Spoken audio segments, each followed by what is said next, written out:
The moment she chose herself, there was a time when Emily would have done anything to keep the peace. She was kind, compassionate, and always available, especially to Daniel, the man she had loved for years. He needed her, or at least that's what she believed. At first, Daniel seemed charming and attentive, but as the relationship grew, so did his control. He criticized her choices, questioned her confidence, and manipulated her kindness. Every time she tried to set a boundary, he'd either guilt trip her or suddenly become the victim. Emily didn't realize it then, but she wasn't in love. She was in a cycle of psychological manipulation. Then something shifted. Emily began therapy. She read books, journaled, reflected, and slowly reclaimed her voice. For the first time, she started saying no, not out of anger, but from a place of self-worth. That's when Daniel changed his tactics. He didn't fight her strength directly, he shamed it. "You've changed," he'd say. "You used to care. Now you're just selfish." And when that didn't work, he tried nostalgia. "Remember how happy we were before you got so into all this self-help stuff?" And finally, he pulled the last card. Manufactured vulnerability. Suddenly he had health issues, a financial crisis, family drama. "I just need you, just this once." But Emily had learned the truth Carl Jung warned about. They're not asking for help, they're asking for control. And for the first time, she didn't step back into the role of caretaker. She stepped fully into the role of her authentic self. The trap behind "just this once." Emily didn't reject Daniel with anger. She wasn't cold or cruel. In fact, that's what surprised her the most, how calm she felt when she said, "I can't be that person for you anymore." The person who used to drop everything to fix him. The one who confused guilt with love. But Daniel didn't give up. His words became more carefully crafted. "I know you're busy, but no one else understands me like you do. I know you have boundaries, but I'm not asking for much, just this once." It sounded reasonable, gentle. But Emily had learned that the phrase, "just this once," was the beginning of a slow unraveling. Carl Jung called this manufactured vulnerability, the narcissist's final and most manipulative weapon. They wait until you're strong, clear, and finally whole, then come back, not with rage or demands, but with helplessness. They cry, collapse, confess. They present pain not as a burden, but as a bridge. If you still care, prove it. But Emily paused. She remembered what Jung taught. Compassion doesn't mean surrendering yourself. You can care without sacrificing your healing. So this time, instead of saving him, she chose to save herself. Not because she didn't love, but because she finally understood what real love never requires: the death of your own identity. And that decision didn't make her selfish. It made her free.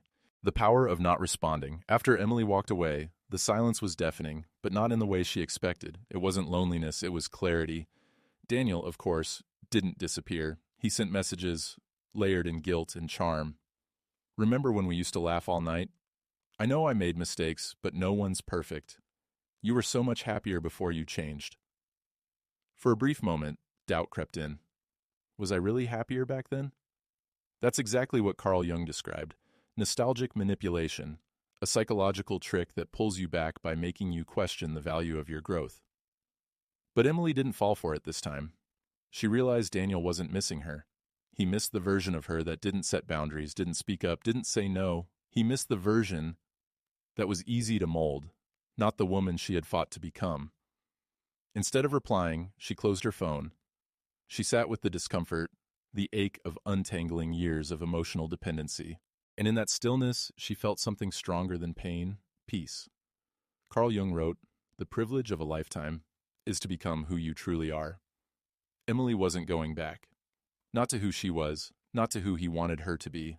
For the first time in years, she wasn't reacting. She was choosing, and that, she realized, is what real power feels like. Boundaries are not cruel, they're sacred. The more Emily stayed grounded in her truth, the more desperate Daniel's tactics became. When guilt didn't work, he doubled down on manufactured crises, suddenly losing his job, getting sick, claiming no one else cared. It was perfectly timed to hit her deepest wound, the need to fix, to be the one who helps. But Emily had learned to pause. She didn't rush in. She remembered what Carl Jung had said.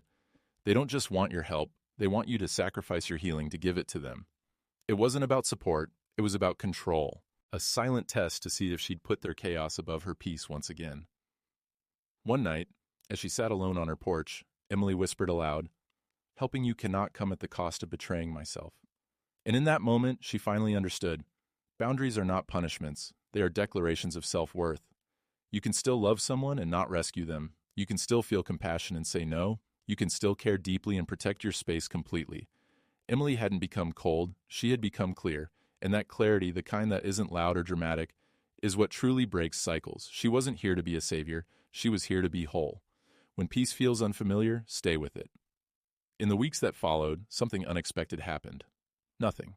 No more pleading messages, no sudden emergencies, no guilt trips, just silence. And for Emily, that silence felt strange, almost too quiet. She had spent so many years living in emotional chaos that stillness felt unfamiliar.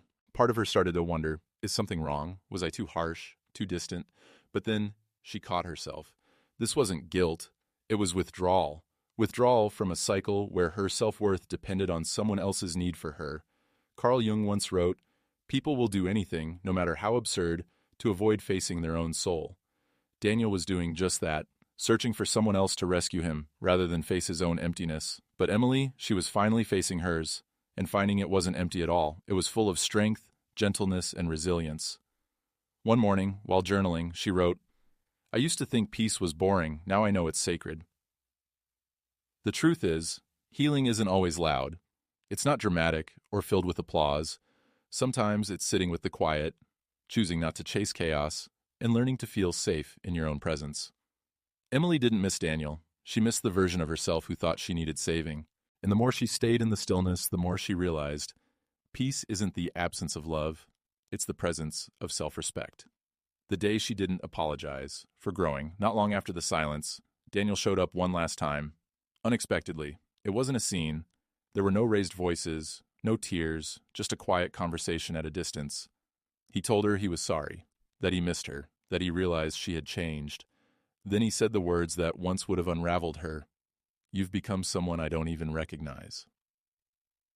Emily looked at him, and for the first time, she didn't shrink under those words. She didn't rush to defend herself. She didn't explain her healing, her boundaries, or her growth. She simply smiled and replied, "That was the point." Carl Jung wrote, "The privilege of a lifetime is to become who you truly are."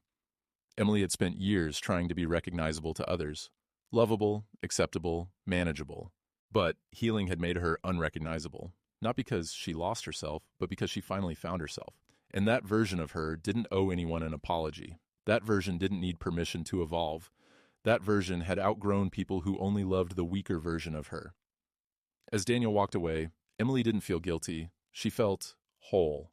No need for closure, no bitterness, just gratitude for the lesson, and deep reverence for the woman she had become. The strength to stay free. Time passed. Seasons changed, and Emily no longer counted the days since she left Daniel. She was busy building her life, quietly, joyfully. It didn't look flashy, it wasn't perfect, but it was hers. Still, healing isn't a straight line. There were moments when old memories would surface. His laugh, a shared song, inside jokes that still made her smile. And in those moments, a part of her heart would whisper, maybe it wasn't all that bad. But then, she'd remember something Carl Jung once wrote. The shadow is not the enemy, it is a teacher. Daniel wasn't the villain in her story. He was the mirror that revealed what she had to face. Her need for approval, her fear of being alone, her habit of self-abandonment. He had been the test, and she had passed. Not by hating him, but by choosing not to go back. Because healing doesn't mean erasing the past. It means honoring it, learning from it, and refusing to repeat it. Emily didn't need revenge. She didn't need a dramatic goodbye. She just needed the strength to stay free, even when it would have been easier to fall back into the familiar. And every time she chose peace over chaos, clarity over confusion, boundaries over guilt, she wasn't just surviving anymore. She was thriving. Her freedom was never up for debate. Years later, Emily stood in front of a room full of women at a local community event. She wasn't a therapist or a coach, just someone who had lived through something hard and come out stronger. She didn't tell the story to gain sympathy. She told it to remind others. You don't have to explain your healing to people committed to misunderstanding it. She shared how she once mistook guilt for loyalty, chaos for passion, and manipulation for love. She talked about the day she finally said no, and the power she reclaimed, not with a scream, but with silence. Someone in the audience asked, "Do you ever regret walking away?" Emily smiled, not with pride, but with peace. "No," she said, because the day I stopped betraying myself was the day I finally came home to who I really am. Carl Jung said, "True strength is not about being immune to manipulation. It's about recognizing it, naming it, and choosing your authentic self anyway." And that's exactly what Emily had done. She no longer feared being misunderstood. She no longer gave pieces of herself away just to keep someone else comfortable. She didn't need to go back, fix the past, or win anyone over. Because the greatest revenge was never rage, it was peace. And she wore that peace like armor, soft, quiet, and completely unbreakable.